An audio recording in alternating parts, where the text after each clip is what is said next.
Hi, everyone. Welcome to the Alberta Freemason podcast. I'm Preston Meyer, Secretary and Past Master of Acacia Lodge number 11 in Edmonton, and the editor of this production. Right Worshipful Brother William Brook, past DDGM of the Athabasca District and the current Secretary Treasurer of Lodge 195 up in Fort McMurray. And I'm James Eilander. I'm the current Junior Grand Warden of the Grand Lodge of Alberta, Secretary of Zetland 83, and happy to be handing those reins over here real soon because things are getting busy. Cool. We're happy to have you here. And you're here because you're our expert on the quarterly feasts. And we're creeping up into festival season. Very soon, actually. Interesting. I was looking at the date today. A significant one's coming up. November 29th will be St. Andrew's Day, and Grand Lodge of Scotland will be having all their installations. But traditionally, they took place on two major ones, and that's I think it's still in the Constitution. But we all know ANCOM happens very close to the quarterly feast of St. John the Baptist. And of course, a significant one coming up here is the Feast of St. John the Evangelist, marking the winter solstice. And I don't know when the lodges started to kind of get away. I think Christmas season being a bit of a busy time with a lot of personal holidays. Lodges kind of made moves away, but you saw a lot of lodge installations take place, and fundamentally in December and in June for those reasons, marking both the summer solstice and the winter solstice. Pretty familiar with that tradition. I feel like there's more story than I know, though. Well, it's actually goes back to the operative masonry. And it was these times in operative masonry, you had a lot of sponsorship in these cathedrals, both by those that had a patron saint of St. John the Baptist and St. John the Evangelist. And so, normally when these lodges, these operative lodges, they would celebrate marking these particular dates. There's actually 4 quarterly feasts. The first actually marks the traditional beginning of the calendar, which is why we pay taxes in April. We have Feast of the Annunciation, also known as Ladies' Day, and that takes place in March 25th. And that's basically why you get your tax bill in April. I couldn't tell you off the top of my head what year it actually changed, but it actually used to be New Year's up until I think it was the mid 1800s. I could get you an exact date on that, but that's with the British Empire, and that's at the time it marked a lot of things with the lunar solar calendar. We're very all familiar with the Jewish calendar. Tends to kind of coincide a lot with Easter, a movable feast. But that was the spring equinox, and and then it changed from there. And obviously, we went to more a traditional solar calendar, and the things started going from January 1st to January 1st. But Ladies' Day, Feast of Annunciation, that used to mark the beginning. And then you would have a Feast of St. John the Baptist. That's in June, again, marking the summer solstice. The less commonly known, but it's actually the beginning of the legal calendar and actually begins the Masonic calendar, is the Feast of Michaelmas, Michael and the Archangels. And, depending on what religious background you might have, with the Catholics, they've got 3 archangels, Lutherans 4, various different ones, but marks that. And it's actually when the Masonic calendar begins. It happens to coincide with the Jewish calendar. I think it's Rosh Hashanah. I think begins then at around that time. And so the difference between the beginning of the religious calendar, which would take place in the spring, and then the legal calendar, which tends to begin in the fall. And more or less marked kind of when the harvest was over, and now academia would begin, a lot of legal stuff would happen. But all these 4 quarterly feasts used to mark in Britain known as the quarter days.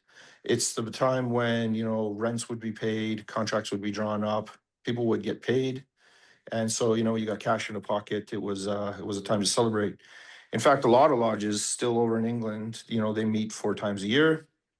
And it's usually when, like I said, the members had money. And I would suspect this is also the time when, operative masons themselves, they would be paid for the projects they were working on. And so yeah, these feasts tended to be a big merriment. It's like everybody when you used to get paid on Thursdays. Friday was a good night to go out because you had some cash in the pocket. And it carried on over into to speculative masonry. Back when they were meeting in taverns, ale houses, places like this.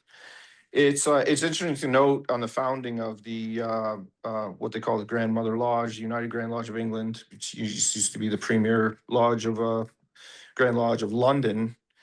It said Grand Lodge had two purposes only, and that was creating a center of unity and reinstituting the 4 quarterly feasts. Uh, Everybody's somewhat familiar with Cromwell. It's about the only time in the British Isles that we didn't have a monarchy temporarily. It became a republic. And Cromwell, he wasn't too in favor of excess, partying, things like this. And so you saw a suppression of a lot of these festivities. And it impacted not only operative masonry, which, was still going on back then, a lot of the guilds, but also, the speculative masonry that was going on.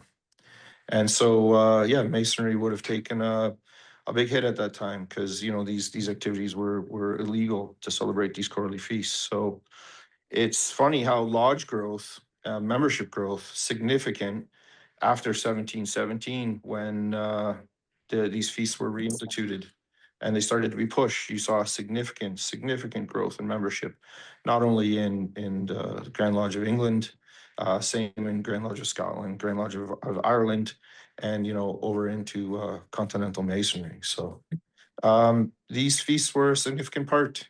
So we have the Festive board, and it's not just getting together and having some drinks and having a meal. The Festive board plays a real integral part of masonry, and unfortunately, once the Hanoverians got involved, you started to see these feasts playing less and less a center part. Not so much the toasting and the drinking and the eating, which maybe at times would get to excess, but that's why their warning was in there.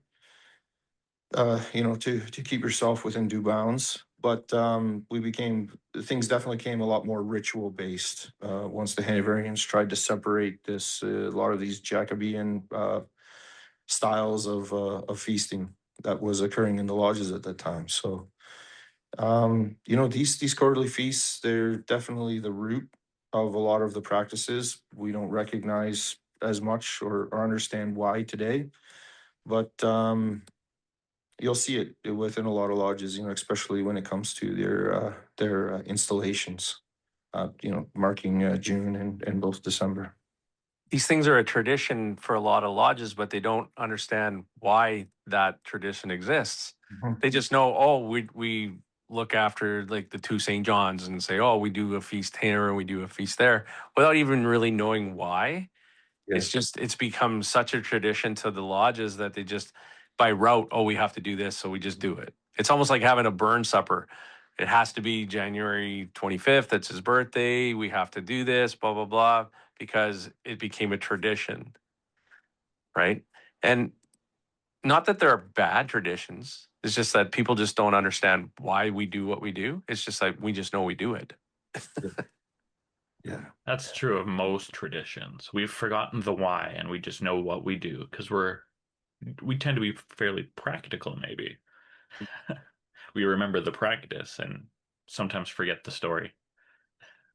Yeah. Well, And if I was going to say, like, if they know the importance of the background of why these were set up, as James just explained, then it would put a little more emphasis on, oh, this is why we do it and why it's important that we continue to do it instead of letting that tradition die. Absolutely. Yeah, I mean, these quarter days didn't even affect just masonry itself. I mean, the reality is it affected all aspects of life. Uh, everybody paid their rent. You didn't pay your rent every month.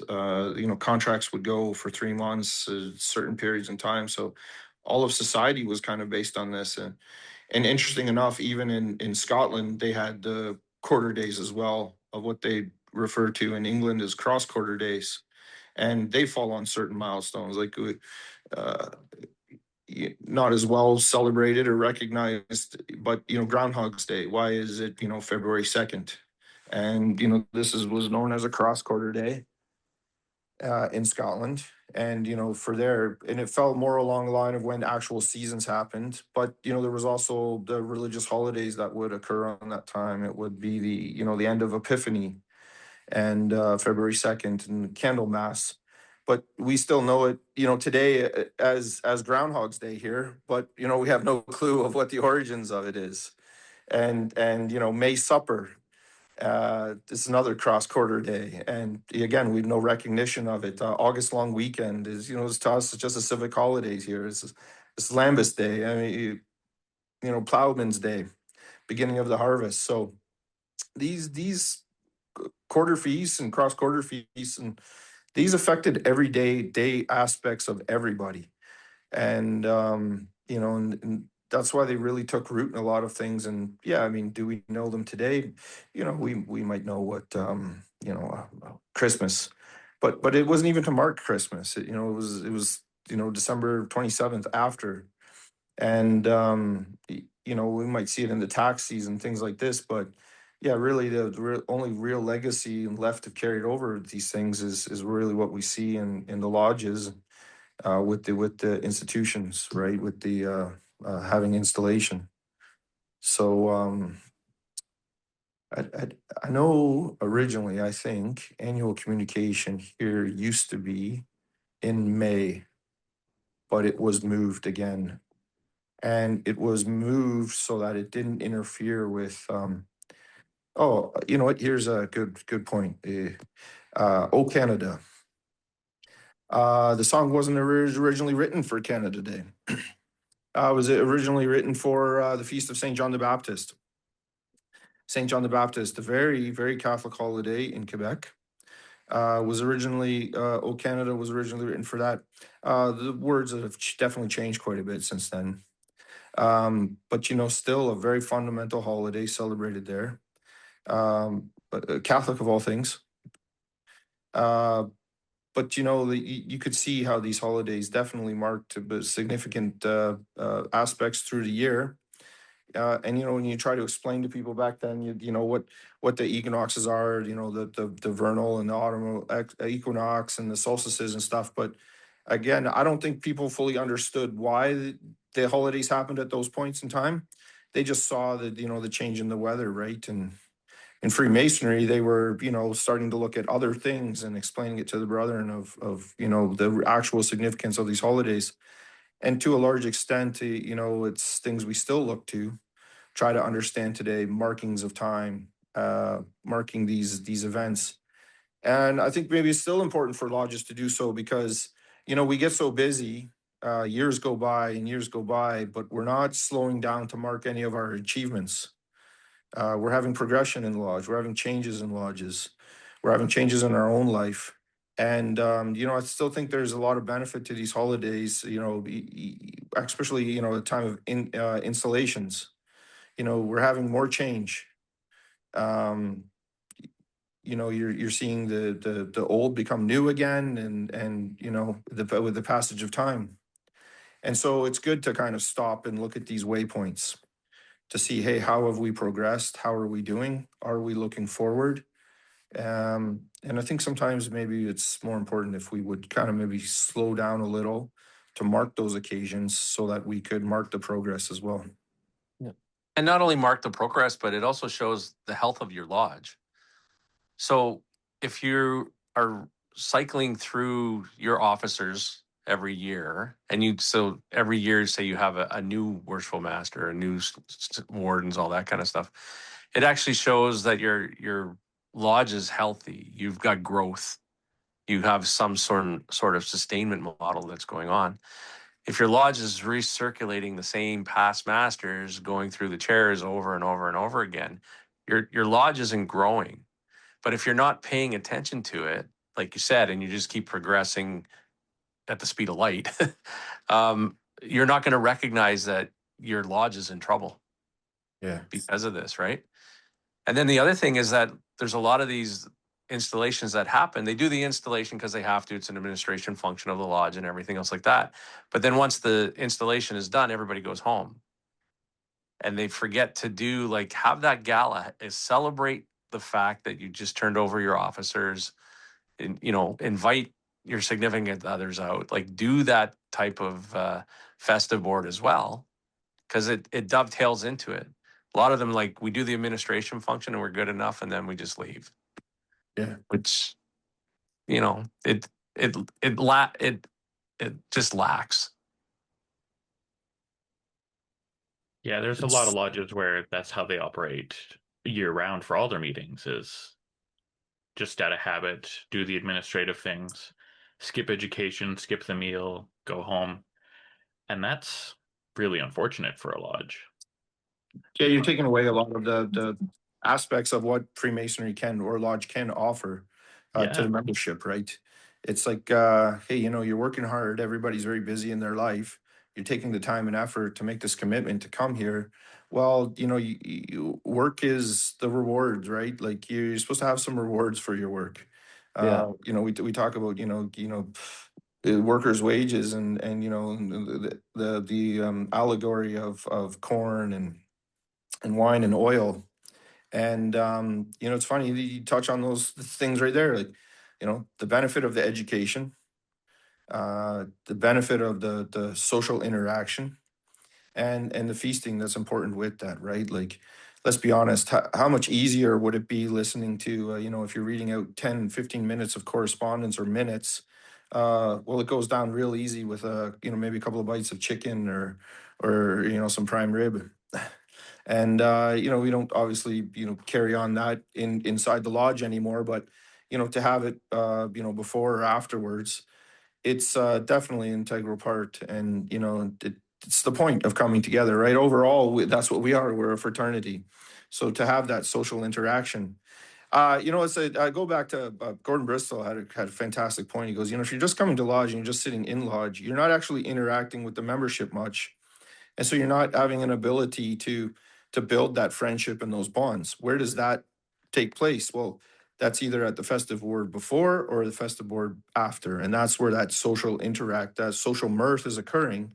And lodges should remember that having a good festive board, a well-run festive board, um, is important. And there's a lot of festive board ritual of having, you know, those toasts to go along with it, giving those toasts proper, having it organized, a good meal, so that you know at the end everybody's leaving that they think, hey, that was a good night and it was a beneficial time. So it should carry on for each and every one of our lodge meetings.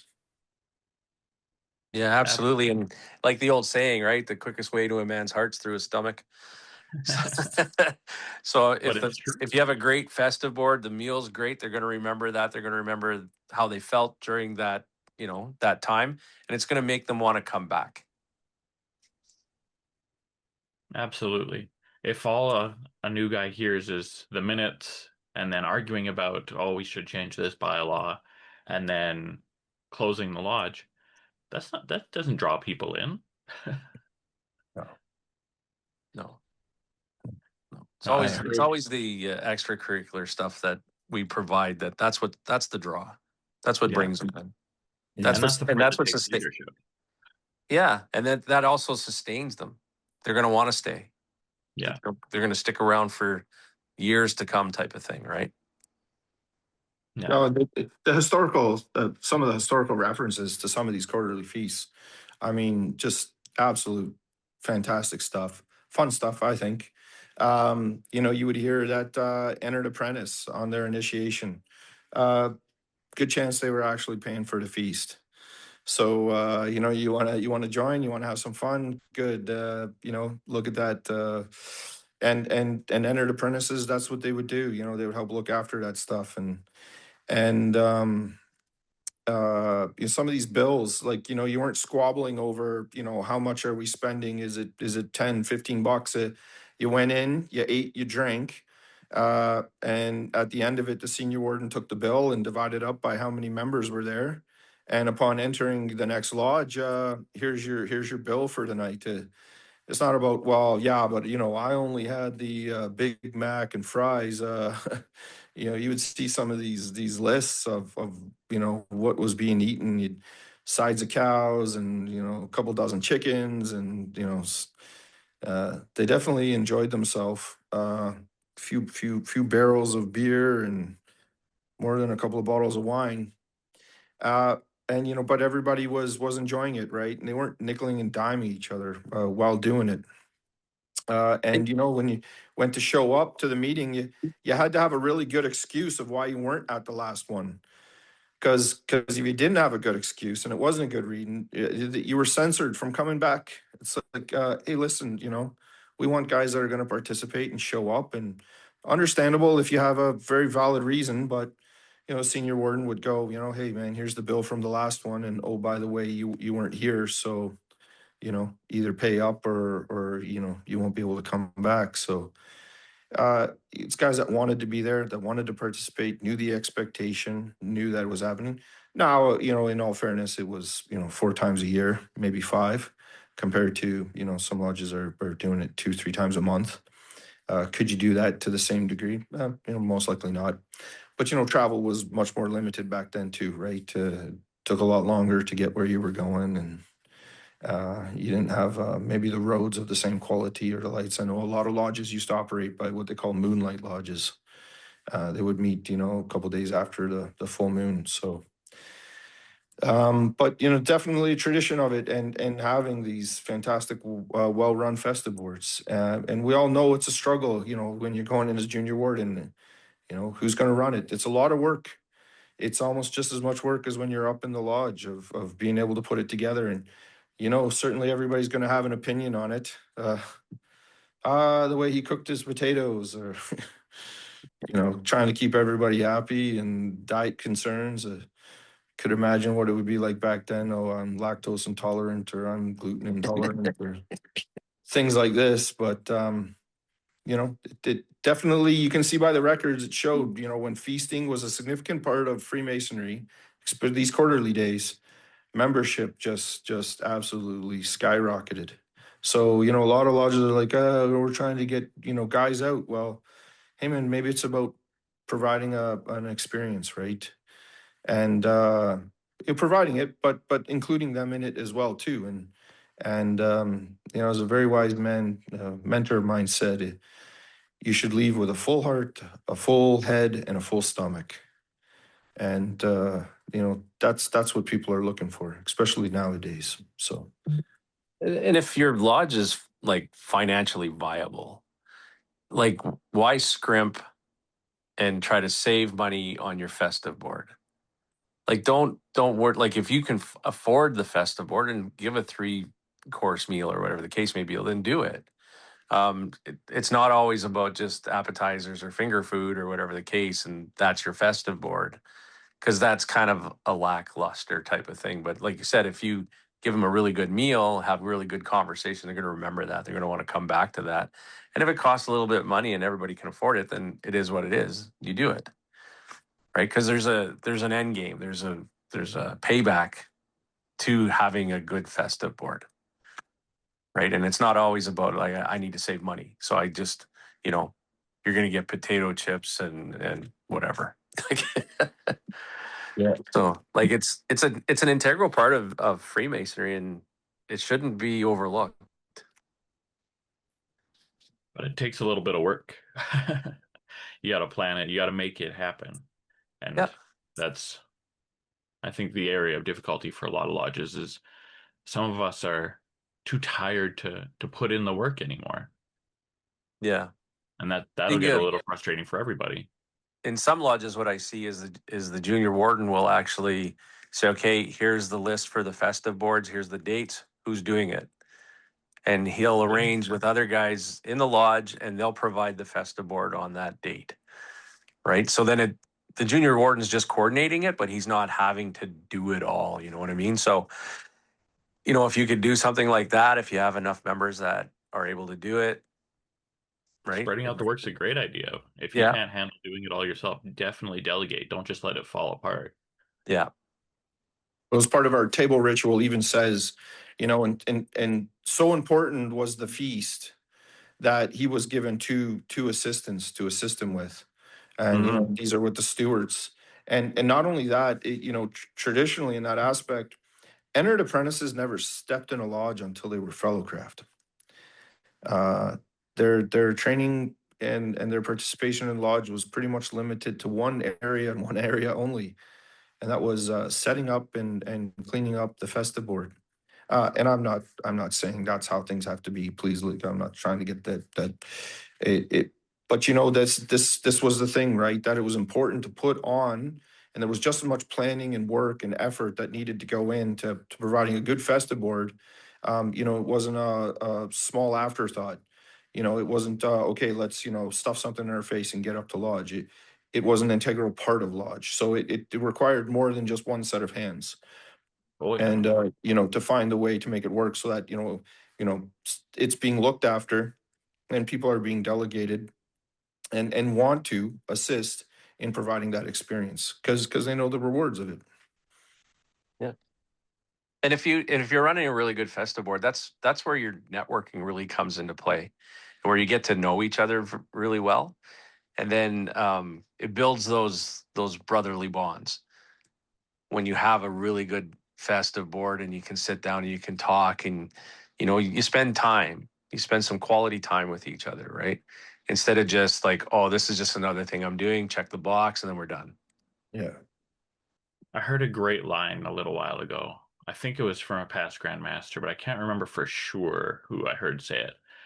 But he said that the success of leadership is identified by the ability of his successors. A good leader will have good leaders follow him. Mm-hmm. No, that's so true. And keeping the feasts alive, I think, is a pretty good measure of that. Well, yeah, you can tell the lodges that are doing well. They're having good festa boards, and they're having good festa boards because that's when they're interacting with each other. Yeah. This is the cliche I like to use: a lodge that plays together stays together. You got to do the work. There's work to be done, and that should be first and foremost. But you have to have that interaction, that social mirth. It's important. This is where you get to know each other and converse with each other, enjoy, celebrate, mark, and that's the opportunity where you get to talk and interact. You're not talking and interacting during lodge. You're sitting there and you're learning. So if you want to become friends and you want to bond together and you want to actually have that fraternal aspect of things, the festa board, it's where it's happening. And whether you're doing it before or whether you're doing it after, whether you're having it taken care of by the members itself if they're the ones doing the cooking, or whether you're having it catered, that's for you as a lodge to determine. The membership say what works best, but the importance of actually doing it, not forgetting it. That's where the lodges come together. Whether you're doing it, every meeting, or whether you're doing something a little more basic during your business meeting, and maybe you're stepping it up for degree nights. Again, that's for the lodge and the membership to figure that out, what works best for them. But to really include it. And there's some great books and great literature and papers written on having great festa boards, marking the feasts. I know there's a few. I think there's even a concordant body up here in Edmonton. Aren't they doing something usually on December 27th? Yeah, one of the Allied Masonic degree councils does a big feast on the 27th of Yeah. December. Feast of St. John the Evangelist. That happens to be my absolute favorite. I particularly like that one, and I would say Feast of Annunciation. Uh, I always think it's a great time to celebrate the New Year's. It's still in Persian culture to this day. It's the beginning, and these things, when discussing the history of it, looking back, pulling out the education, looking at these papers and seeing where these traditions come from and why things were done that way. It doesn't necessarily signify why we still do it that way today. Obviously, we're not all getting paid 4 times a year. You know, big wads of cash only, on the March 25th or December 27th. But, it's certainly significant times of the year to say, hey, listen, this is a good time for reflection. What do we want to do for the year? Where do we want to go for the year? And marking that together as a lodge. So, whether it's these 4 quarterly feasts or, whether the installation takes place on the lodge's birthday, getting together and spending this time with the brother and eating together, sitting together, celebrating together, it's a very important aspect, and we shouldn't be forgetting it. No. And it's funny because up here, like, so when I joined in 2010, our lodge provided, typically it was sandwiches, like carrots and celery with dip, like that was kind of the festive board. But we had one of our members who was an avid hunter, and his wife had retired. She started to make all of our festive boards with all of his wild game, Oh wow. That which sounds pretty nice. he was he Yeah. was he was great that, like, he got to eat it, but it was like, I'm feeding everybody and it's Yeah. coming out of Yeah. my freezer, right? Um, but then what ended up happening, like, it stepped up the game for the festive board, and everybody's like, oh man, this is what we should be having at a festive board. And the other lodges around, when they would come and visit, would see the festive board that we're giving, and it almost became a competition as to, okay, who's going to put out the best festive board at their meetings. And it just, like, it had that trickle effect, and everybody, now the festive boards up here, like, they're pretty big. They're not just like small fare, but they can afford it, and guys want to do it and step up and everything else like that. But we're very well known for our festive boards up here in Fort McMurray, because we feed you. I've had a little bit of tasty elk tenderloin up there. Yeah. It was definitely a good occasion, and it's memorable, right? It's those times you remember. This is one of the things, lodges are doing really well, and I said to a good friend of mine, and we continue to do it. We actually host the 4 quarterly feasts. We do it in March, June, September, and December. This will be the first time I haven't done ran the actual quarterly feast for St. John the Evangelist. I'm actually it's the first time I'm gonna miss it in 6 years. I'm gonna be on a family vacation this time, but that's one of my favorite ones. We actually do it in the Blue Room up in Freemasons Hall in Calgary, and it's fantastic. You get all the tables together, and usually we get a turnout of about 24 to 28 guys. And a couple of days after Christmas, they're maybe looking a little break from the relatives, and yeah, it's always a great time. It's very near and dear to my heart. I really enjoy it, and it's interesting to find out more and more how, down in California and in New York and definitely over in England, they've got some great ritual on actually hosting some of these quarterly feasts, mostly for Saint John the Baptist and Saint John the Evangelist. But yeah, definitely some great stuff out there, and it's always a subject I love going down the rabbit hole with too. It's a lot of fun. Thanks for joining us for another episode of the Alberta Freemason, with voices from across Alberta and music from the Very Worshipful Grand Organist, Brother Emilio De Mercato. Happy to meet, sorry to part. Happy to meet again.